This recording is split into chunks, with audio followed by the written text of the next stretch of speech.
All right, welcome back, everyone. Ready for another deep dive. Definitely always up for a good deep dive.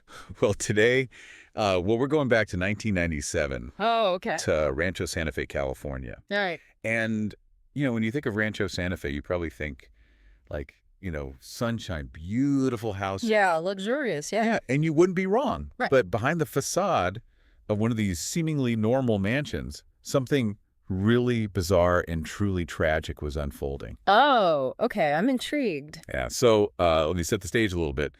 39 people were found dead. 39 people. Wow. And not from, violence or some kind of accident. It was a planned suicide. Planned suicide. That's heavy. Really heavy. And it gets even, I guess, stranger when you realize that it wasn't just some random act.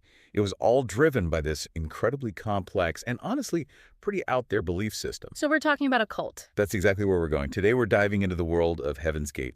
Heaven's Gate. Heard of it, but don't know too much about it. Well, buckle up because it's a wild ride. We're going to try to unpack their beliefs, figure out how they got to that point, and explore the aftermath of this, mass suicide. So where do we even begin with something like this? I think the best place to start is with their belief system. Yeah. I mean, to understand their actions, we really need to try to get inside their heads. Yeah, makes sense. Got to understand the worldview. So, what did they actually believe? Okay, so they believed that the Earth, this planet we're on right now, Yeah. just temporary, Huh. like a cosmic classroom A cosmic classroom. where we're basically just spirits inhabiting these physical bodies. They called them vehicles. So, our bodies are just temporary. Exactly. And our real goal is to reach the next level. The next level, what is that?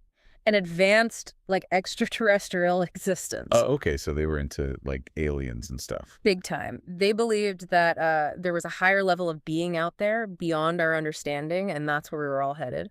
I mean, I can kind of see how that might appeal to some people, the idea of transcending our earthly limitations and all that. Right. Who hasn't thought about that? But how did they think they were going to reach this next level? Did they have a plan? They did, and this is where it gets really interesting, or maybe disturbing is a better word. Okay, I'm listening. They believed that a spaceship A spaceship. was hidden behind the Hale-Bopp comet. Wait, the Hale-Bopp comet? The one that was visible in the sky back in 97? That's the one. So they thought a spaceship was going to, beam them up.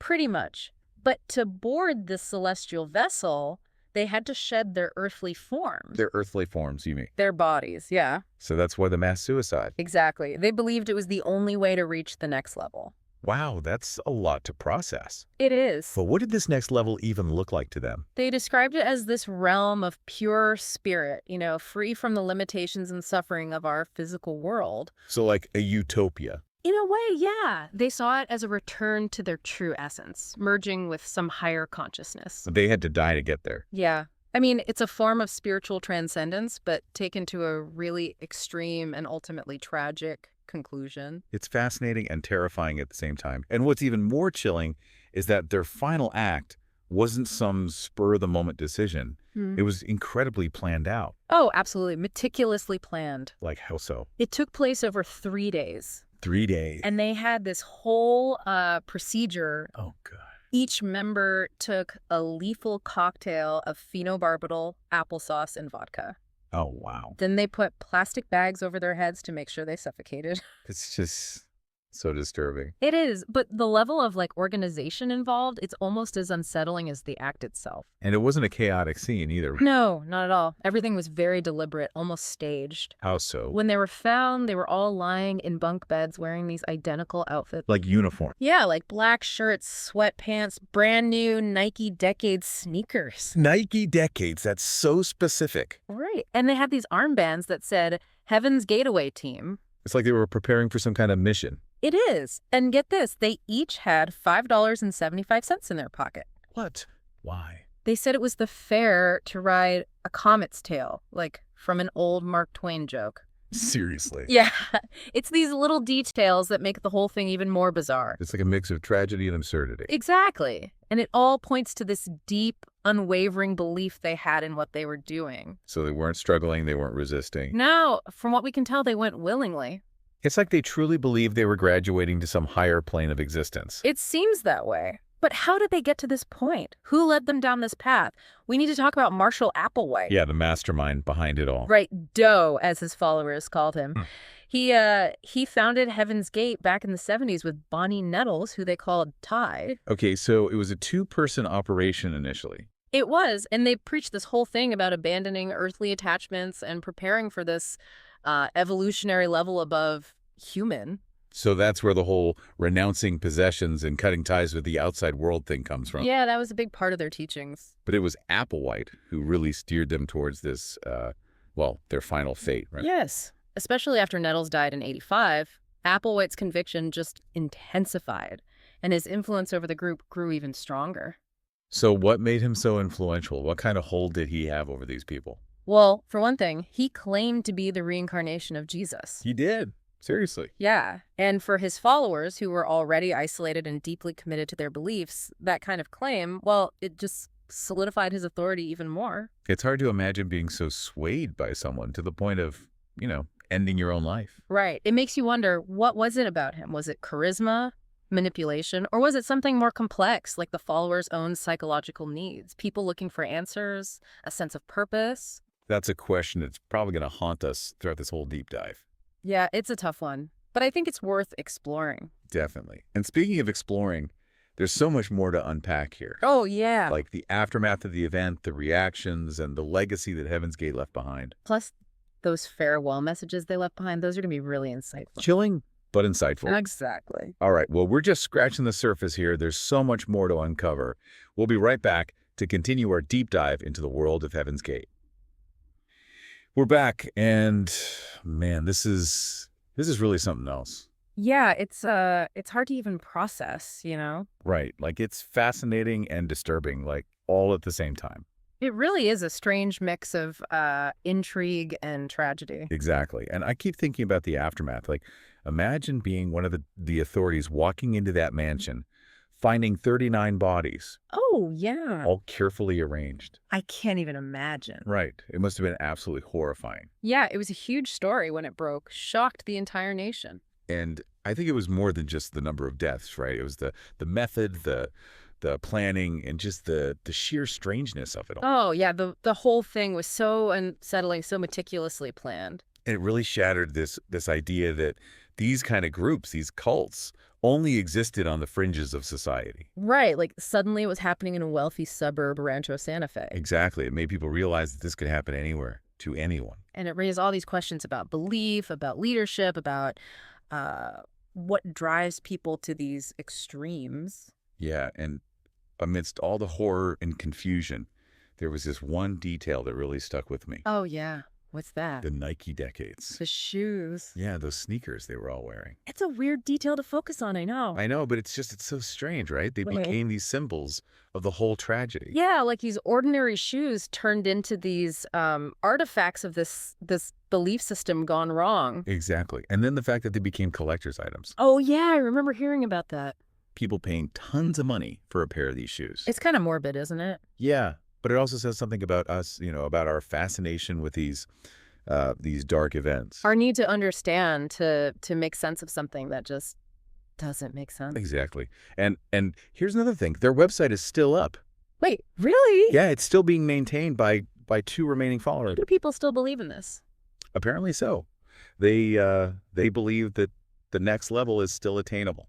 It's hard to believe after everything that happened. I know, right? Yeah. But it shows you the power of belief, how deeply it can affect people. And the need for purpose, for belonging, even if it's tied to something that seems so far-fetched. So do these remaining followers still advocate for suicide? No, they say that what happened in 97 was specific to that time and those members. Okay. Their message now is more about preparing for the next level through spiritual study and detachment from the material world. So they're still holding on to the core beliefs, but they've kind of toned down the exit strategy.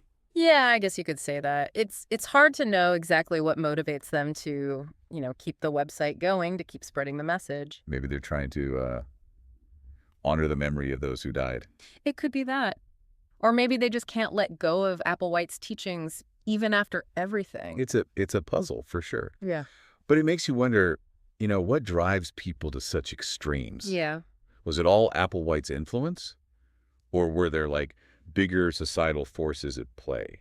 I think it's probably a combination of things. Like, yeah, Applewhite was charismatic, manipulative, but he also tapped into this feeling of disillusionment that a lot of people were feeling. Like with traditional institutions and stuff. Exactly. So he offered them something else, something to believe in, a sense of belonging. Like community, a purpose, all wrapped up in this seemingly logical belief system.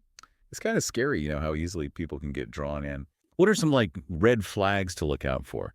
Like, how can you tell if a group is heading down a dangerous path? Well, one big one is a charismatic leader who demands total obedience, someone who doesn't tolerate any questioning or dissent. Makes sense. And also isolation from the outside world, like a distrust of anyone who isn't part of the group. It's all about control, right? Control and creating this us versus them mentality. And once that happens, Yeah. it's easy to see how things can spiral out of control. Yeah, when you're only exposed to one viewpoint, one way of thinking, it's hard to see things clearly. Which brings us back to groupthink. Yeah, that's a big factor in these situations. Can you remind us what that is again? Oh, sure. Groupthink is it's when the desire for harmony within a group, it overrides critical thinking. So basically, everyone's so focused on agreeing with each other that they lose sight of what's actually true, what's actually right. Exactly. And in the case of Heaven's Gate, their isolation combined with Applewhite's strong leadership, it created this environment where no one dared to challenge him or his ideas. So it became this echo chamber of their own beliefs, pushing them further and further down this tragic path. Sadly, yes. It's a reminder to all of us, to be critical thinkers, to question our assumptions, to not just blindly follow anyone, People we trust. especially people we trust. But, we've talked a lot about the group, about Applewhite, but what about the individuals? Yeah. The 39 people who died, who were they? That's a question a lot of people have. Were they all just, lost souls seeking a savior? It's hard to say for sure, but we do have some clues from their writings, videos, and accounts from people who knew them. So what do those tell us? Well, they came from all sorts of backgrounds, different ages, different socioeconomic statuses. So it wasn't just one type of person who was drawn to Heaven's Gate. No, not at all. Some were looking for spiritual fulfillment. Some were escaping personal problems. So even though they shared this belief in the next level, their individual reasons for joining, they could have been very different. Oh, absolutely. We have to remember that they were real people, with their own stories, their own hopes and dreams. It's easy to forget that when we're talking about something as extreme as this. It's crucial to remember. It humanizes the whole tragedy, Yeah, it reminds us that even in the most illogical situations, there's always this human element at play. Always. Wow, we've covered a lot of ground, but it feels like we're just scratching the surface. I know, right? It's such a complex story. We've talked about their beliefs, their leader, the societal context, but we haven't really touched on the personal stories of the individuals. And their final messages. Yeah, the messages they left behind. Those could offer some real insights into their state of mind. Yeah, I think you'll find them both chilling and thought-provoking. All right, well, let's take a moment to absorb everything we've learned so far, and then we'll dive into those final messages, see what we can glean from them. All right, so we're back, and now it's time to delve into those messages left behind by the Heaven's Gate members. Yeah, this is where things get really, really interesting. Right. It's one thing to talk about their beliefs from, an outsider's perspective, but to actually hear from them in their own words. Yeah, it's powerful stuff. So they left behind a lot of material, right? Oh, yeah, journals, websites. They even made these farewell videos. Farewell videos. Wow. Yeah, all offering these glimpses into their mindset, like right before, Right before they left. Exactly. And what's the overall tone of these messages? Like, are they filled with fear, regret? What's striking? It's the calmness. Calmness. Yeah, there's this almost a sense of excitement in some of them. Excitement about dying. Well, they didn't see it as dying, remember? It was a graduation, a journey to something better. Right, the next level. Yeah, and there's very little fear or doubt expressed. It's like they truly believed they were embarking on this grand adventure. It's so hard to comprehend, I know, right? to be facing death and be so at peace with it. I think it speaks to the power of their belief system, how deeply they were convinced of all of this. Yeah, they had completely detached from this world, from their bodies. Their bodies were just vessels, temporary vehicles, remember? Right, right. And their website, it's still up, isn't it? It is, yeah. They used it to spread their message, to attract new members. So did they use it to, like, explain their actions? Yeah, they posted their final messages there, their farewell videos, for the whole world to see. Like they wanted to be understood. I think so, in a way. They knew it would be hard for people to grasp, Right, to accept. but they wanted to at least try to explain their reasoning. And what did they say? Like, what were their motivations? They talked about their belief in the next level, their rejection of this world, their faith in Applewhite as their guide. It's such a foreign concept to most of us, this idea of willingly leaving your body behind. It goes against everything we're taught about life, about survival. Exactly. But to them, it wasn't suicide. It was An exit, an exit, a right? transition to a higher state of being. And their farewell messages, they're almost like celebratory send-off. Yeah, filled with anticipation for what's to come. Did they address the reaction they knew they would get from the outside world? They did, actually. Like the shock, the condemnation. In one of his final videos, Applewhite, he acknowledges that people will probably, not understand. Yeah. But he urges them to look beyond the surface, to try to see things from their perspective. It's like they knew they were going against the grain, challenging everything we believe in. And yet they were so convinced that they were right. It's both fascinating and terrifying, It is. It really highlights the power of belief, how it can reshape our entire reality. So looking back at all of this, what do we make of it?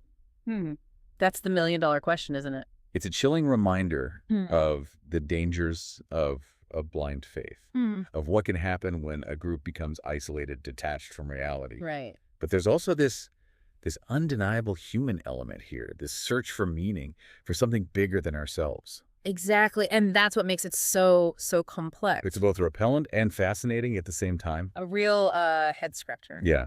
So what can we, the listeners, what can we take away from all of this? I think the biggest takeaway is the importance of critical thinking. We have to question our own biases, be wary of anyone who claims to have all the answers. Right. Don't just blindly follow anyone. Exactly. Especially in this day and age with so much information, so much misinformation flying around. Yeah, it's more important than ever to be discerning, Absolutely. We need to be curious, but also cautious. to seek understanding, but not at the expense of our own critical thinking. Well said. The tragedy of Heaven's Gate, it's a reminder that that belief can be a powerful force. For good or for bad. Yeah, and we have to be careful not to let it lead us astray. It's a sobering thought, but an important one. Definitely. Well, this has been quite the deep dive, and I hope it's given everyone something to think about. I think it has. If you're interested in learning more about Heaven's Gate, there's a ton of information online, including their website, which, as we mentioned, is still up and running. Yeah, it's a rabbit hole for sure. But a fascinating one. So until next time, keep questioning, keep exploring, and remember, the truth is out there, but it often takes a bit of digging to find it. And a critical eye to recognize it. That's right. Thanks for joining us, everyone.